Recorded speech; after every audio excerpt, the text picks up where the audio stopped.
The NBC2 Cape Coral News team is getting results. Last week, we questioned the safety of storm drains left uncovered across the city, large enough for a child to be swept away. But look at the difference today. You can see the Public Works Department replacing the cover of the drainage basin at Santa Barbara and Southeast 43rd Terrace. Here's why the danger hits so close to home. It was just 3 years ago. A 5-year-old boy, Owen, was swept into an uncovered drain. This was along McGregor Boulevard in Fort Myers.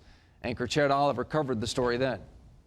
Owen traveled in a pipeline stretching 280 yards, meaning the boy traveled nearly 3 football fields underground.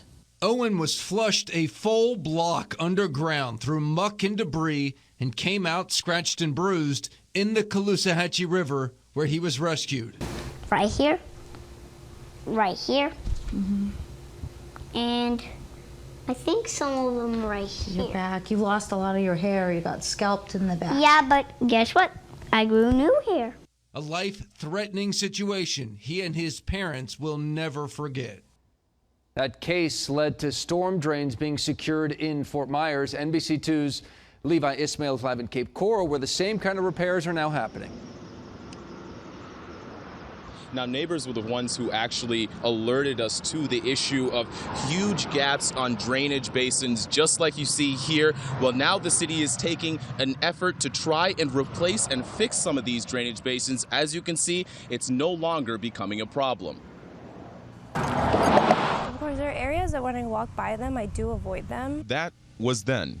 This is now. Stephanie Burgos and little Jerry are no longer stressing over a drain pipe that once put curious children in harm's way. I think that's awesome. Those are little things that make us greater and safer. Just last week, this is what she would have seen. Even if I drop something, it'll go right in there, lose it. So imagine a kid running around, falling around there. There's so many of them, we don't know which ones are the issues. Turns out this drain NBC2 first showed you last week near Santa Barbara Boulevard was the worst of the worst, with a gap reaching 12 inches, twice as high as allowed by the Florida Department of Transportation.